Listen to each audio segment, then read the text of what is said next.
Salut! Din ciclu surprizelor, pentru că atunci când îți cumperi ceva după internet, poți să ai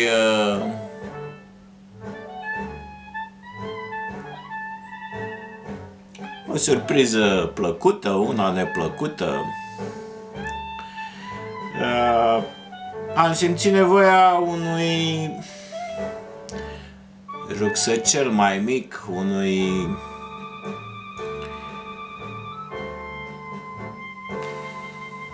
unei gentuțe EDC,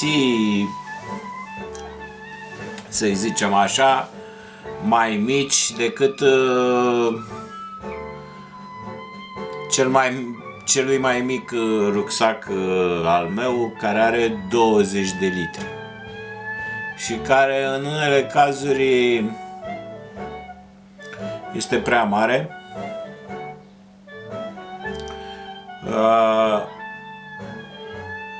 Iar avantajul gentuțelor astea este că se pot purta și în față.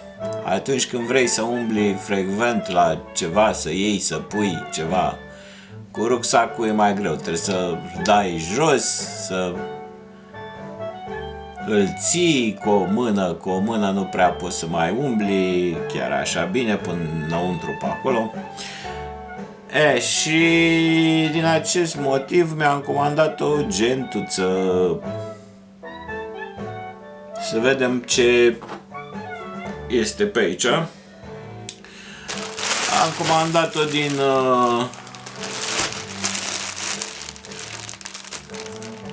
România.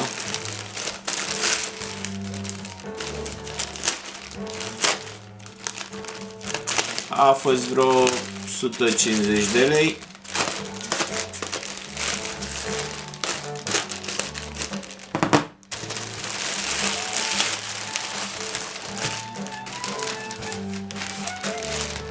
Și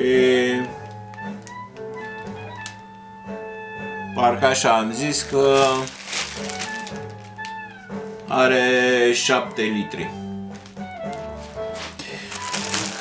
După cum și vedeți, firma este branded US Cooper.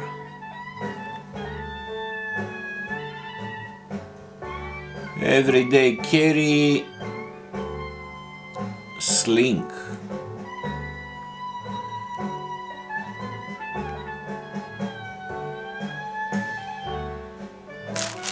Da, de la brandedwear.com. Să vedem ce este pe aici.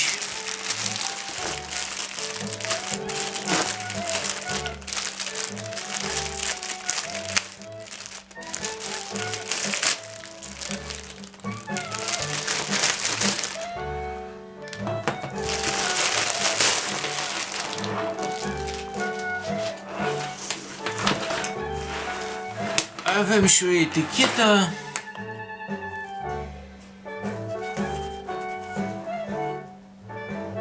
Pare ceva de calitate mai bună. Sau în sfârșit ceva de nu știu de unde vine. Văd că nu zice nimic pe unde e produsă, probabil tot prin China. Da, de la prima vedere e altceva, e o calitate mult mai bună. Da, ea este atât. Și are o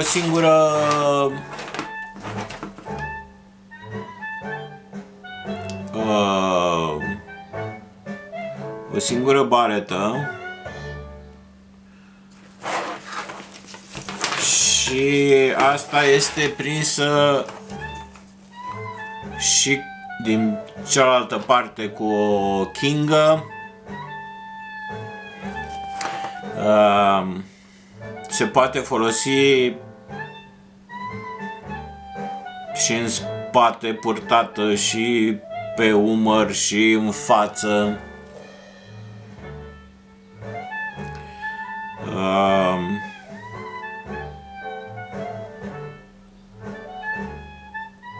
Da, una e să pipăi și să vezi un obiect înainte să-l cumperi, și alta e doar după niște poze. Dar imediat mi-am dat seama că este ceva de calitate simțind materialul, cordura asta, și vă povesteam de plasa aia care nu-mi place la rucsăcelul ăla de 20 de litri. Și asta are plasă, numai că asta este o plasă dintr-un cauciucată. Este mult mai rezistentă și în primul rând e aderentă, adică ea nu ți alunecă. Toarta asta se poate și desface, are tot felul de aici, de carabine, de așa, și am văzut că se poate. Aici are un buzunar care este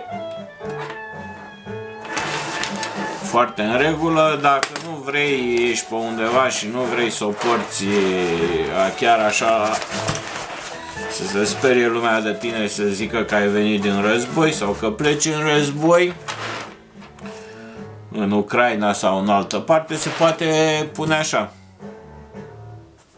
Astea se pot scoate după aici și rămâne doar să o porți așa pe de toartă. Dar nu ăsta e hazul ei. Hazul ei e să o poți să pui în față, în spate, unde ai nevoie. Ai acces, dacă o prinzi și o porți pe față, ai acces la tot ce e în ea foarte ușor. Are sistemul ăsta mole pe toarta asta aici, cu tot felul de două chestii de-astea de agățat câteva lucruri care ar putea să fie foarte la îndemână. Și pe aici mai are 3 găici de-astea, are 3 și aici, și în față văd că are un sistem de 3 barete de-astea aici și aici pentru agățat diferite chestii.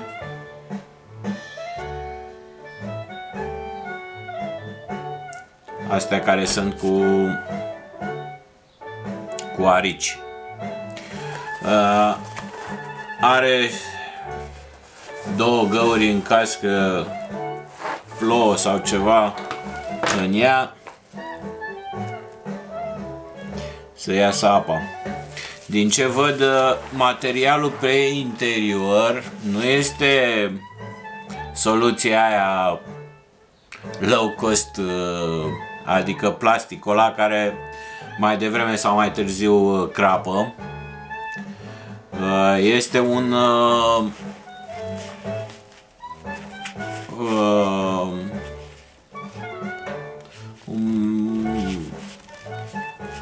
poliester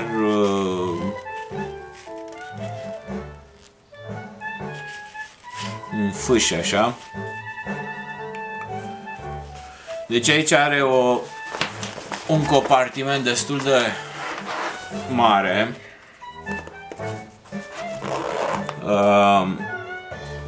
Și fermoarele sunt cu apărătoarea aia peste ele, deci nu o să intre apa chiar așa tare. Nu ca la rucsăcelul alt al meu care vi l-am arătat, care fermoarul este expus 100%. După aia ăsta e cu un singur cap la fermoar, are încă un buzunar cu 2 capete. Aici are alte dintr-un elastic, alte compartimente, un mic șnuruleț pentru a agăța ceva, chei sau ceva, și aici încă alte 3 compartimente cu elastic și încă un buzunar mai mare. Foarte multe feluri de a-ți organiza și a-ți ajunge repede la niște chestii.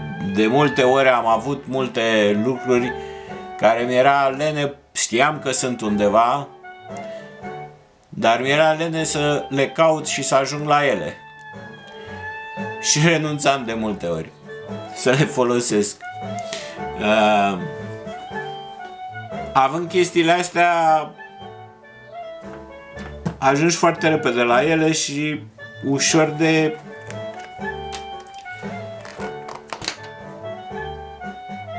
identificat și accesul la ele.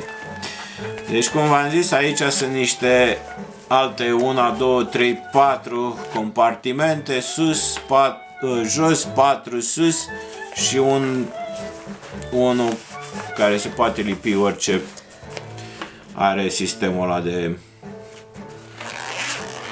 arici.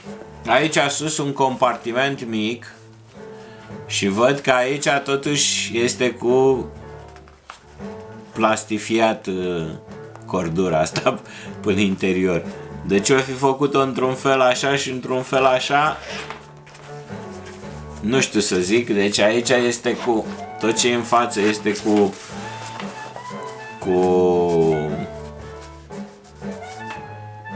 un material de ăsta care mi se pare mai în regulă,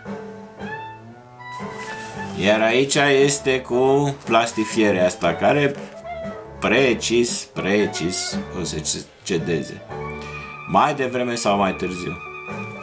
Deci alte compartimente, 3 cu elastic, încă un buzunăraș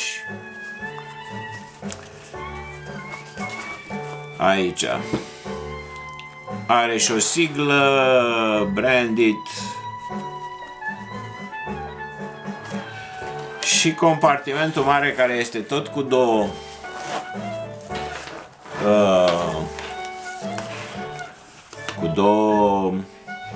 capete la fermoar și ăsta văd că este pe spate plastifiat. Are aici o chingă cu sky care poți să fixezi ceva mai mare. Un buzunăraș cu fermoar aici.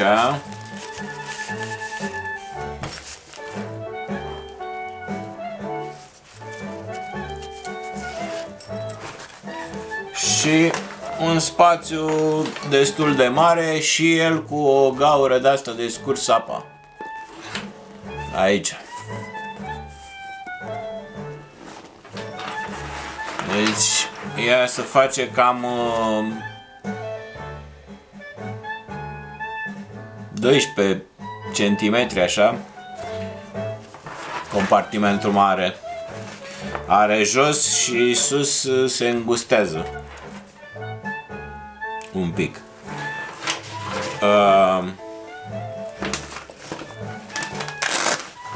Mai are un buzunar aici în compartimentul mare, destul de generos.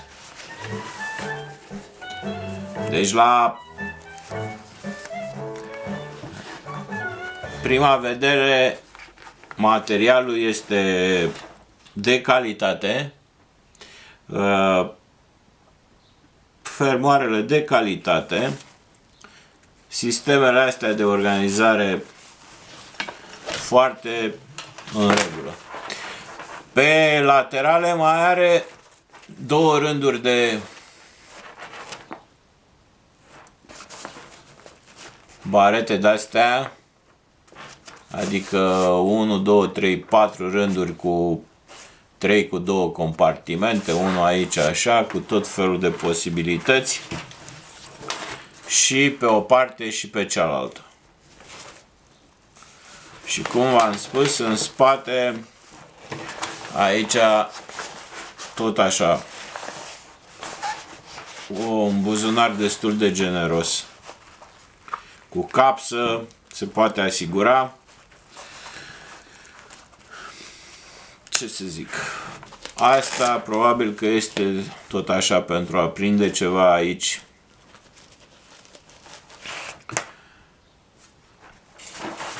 Da. La prima vedere îi dau o notă foarte bună gentuței.